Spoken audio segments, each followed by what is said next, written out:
মধ্যপ্রাচ্যের আকাশে আবারও ঝড়ের পূর্বাভাস।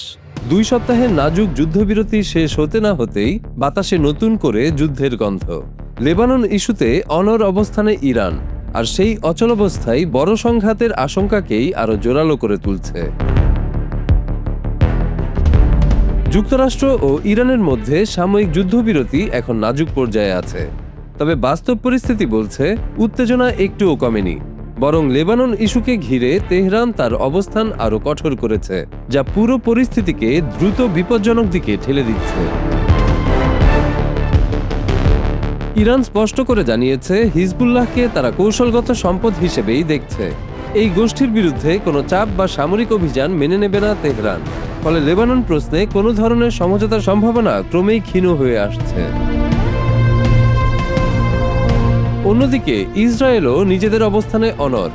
তারা ইতোমধ্যে দক্ষিণ লেবাননে সামরিক উপস্থিতি বাড়িয়েছে এবং বাফার জোন তৈরির কাজ জোরদার করেছে। এই পদক্ষেপকে ইরান সরাসরি চ্যালেঞ্জ হিসেবে দেখছে।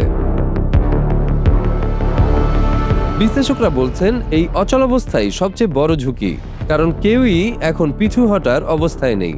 একদিকে ইরানের আঞ্চলিক প্রভাব বজায় রাখার লড়াই, অন্যদিকে ইসরায়েলের নিরাপত্তা কৌশলের অজুহাত। এই দুই বিপরীত অবস্থানই পুরো পরিস্থিতিকে ক্রমেই বিস্ফোরক করে তুলছে। যুদ্ধবিরতির সময়েও দুই পক্ষের মধ্যে পরোক্ষ সংঘাত বন্ধ হয়নি। সীমান্তে হামলা, নজরদারি এবং সামরিক প্রস্তুতি অব্যাহত রয়েছে। ফলে যুদ্ধবিরতি কার্যত কাগজে কলমেই সীমাবদ্ধ ছিল বলে মনে করছেন অনেকে। যুক্তরাষ্ট্র এই পরিস্থিতিতে মধ্যস্থতার চেষ্টা চালালেও কার্যকর অগ্রগতি খুব একটা চোখে পড়ছে না। ওয়াশিংটনের মূল লক্ষ্য উত্তেজনা কমানো, কিন্তু মিত্র ইসরায়েলের কৌশলগত সিদ্ধান্ত সেই প্রচেষ্টাকে জটিল করে তুলছে।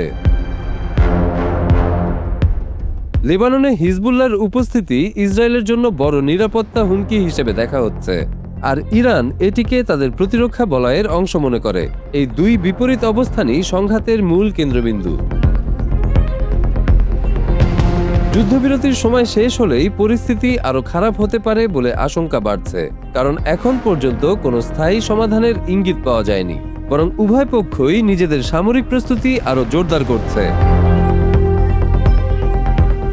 বিশেষজ্ঞরা সতর্ক করছেন, নতুন করে সংঘাত শুরু হলে তা শুধু ইরান বা লেবাননে সীমাবদ্ধ থাকবে না, পুরো মধ্যপ্রাচ্য জুড়ে এর প্রভাব ছড়িয়ে পড়তে পারে, যা বৈশ্বিক নিরাপত্তাকেও ঝুঁকির মুখে ফেলবে।